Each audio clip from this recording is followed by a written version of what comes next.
Tonight is the first night for those adjusted safety measures for Main Street and over the Rhine.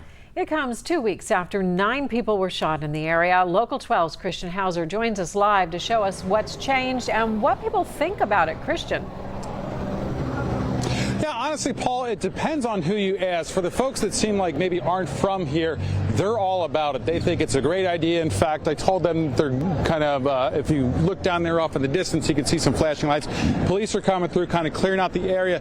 They said they'd like to see the entire street just shut down and turned into a DORA district here. But for the folks who live here, they don't want to see these restrictions. They want a more long-term solution. Now, everything's in place between Central Parkway and Liberty Street, where we are.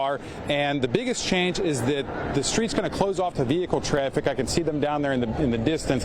That's what those flashing lights are. And these cars are all coming off of side streets here. But residents who live in the area, they're not too excited about these changes.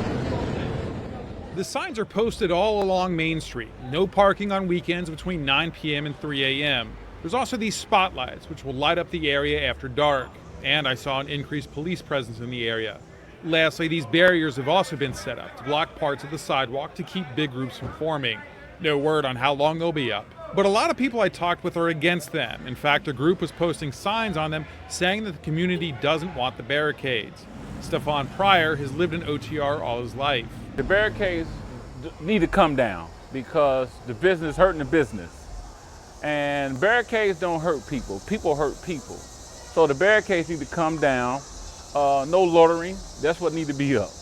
No loitering from the business. If you don't work here or stay here, no loitering sign at a certain time. He also thinks these portable spotlights aren't the way to go either. Put up more street lights that are gas, look like a gas light district, but it's not.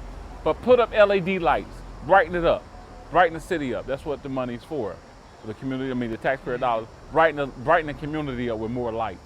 That should be the key, not just being out a big old spotlight. Lastly, unlike some of the other folks down here, he'd like to see more police in the area, but not just driving through in their cruisers. More police patrol walking the streets, walking the beats, communicating with the people, instead of sitting in the car.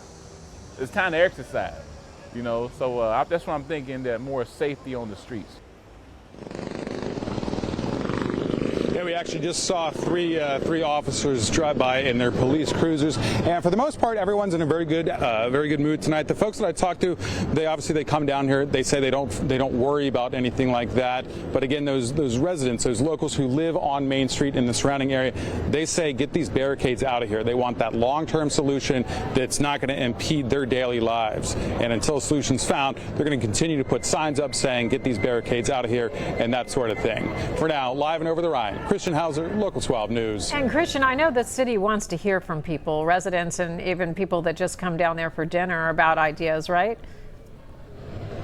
Yeah, that's exactly right. The mayor has actually held, I believe, two different kind of meet and greets, if you will, to get people's ideas. And the problem is, how do you kind of fix this in one fell swoop? This is definitely a years-long solution that the city is going to have to come up that the residents will be okay with. Yeah, that maybe with everybody brainstorming. It's just so sad that a couple people could ruin it for so many. 2 men were arrested in the shooting that was back on August 7th when they were arrested. Cincinnati police believe 21 shots were fired into the crowd that night from 3 weapons. They are still looking for that third gunman.